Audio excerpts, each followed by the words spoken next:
So let's pay attention to this, by the way. Pay attention to this.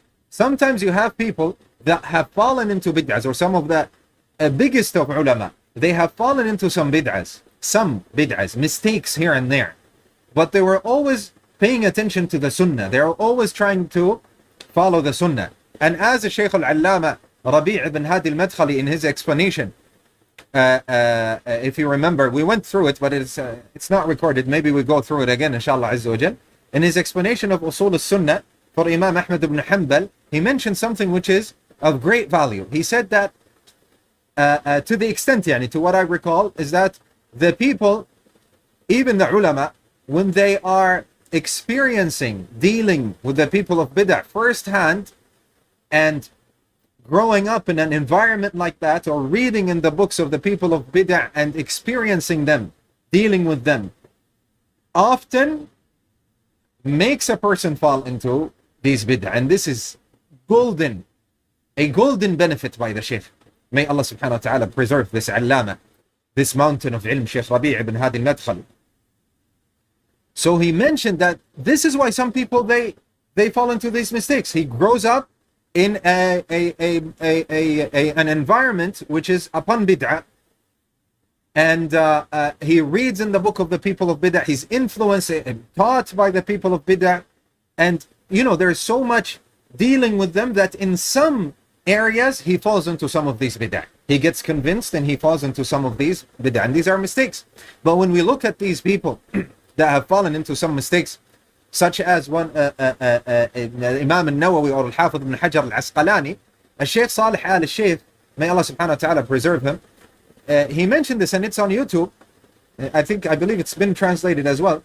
He mentioned this. He mentioned that there are people that are trying to follow the sunnah. They have dedicated their lives into following the sunnah, but they fell into some mistakes. So we do not equate these people with people who are doing what? Who are rejecting the sunnah, going against the sunnah because of what? Whims and desires, and not that they are trying. And this is also what our Shaykh al-Allama, may Allah subhanahu wa ta'ala have mercy on him, Shaykh Falah Mundakar, has mentioned. He said that some of these ulama, even though they fell into some of the mistakes in the aqidah that goes along with the aqidah of the Ash'aris or the Mu'tazilis, but you see that they went against some of the, actually, some of the major principles for these people. They weren't blindly following. No, they actually went against some of the major principles and rules they put for their madhab, for their bid'ah. They went against it, and they showed from the Quran and the Sunnah. So this tells you what? That these people are following the Sunnah, but they fell into mistakes, and everyone falls into mistakes, ya ikhwa. Even some ulama that are from the greatest of the ulama and so on and so forth, they fall into mistakes, just like Imam Malik rahimahullah ta'ala said, كل يؤخذ من قوله ويرد إلا صاحب هذا القبر. So we accept and reject from everyone except the person who is buried here in this grave, meaning the Messenger sallallahu alaihi wasallam. The Messenger sallallahu alaihi wasallam.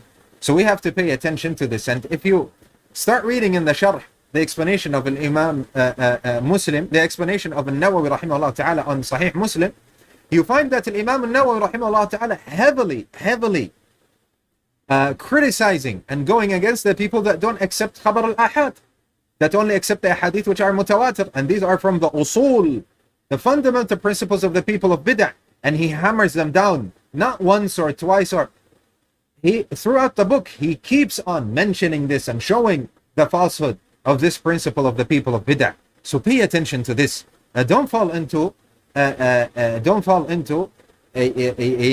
ignorance and talking when you are ignorant. If you do not know, you say, I don't know. Somebody comes, the Imam Al Nawawi, Ash'ari, this and that. I don't know. Allah subhanahu wa ta'ala knows best. This should be your answer. Naam.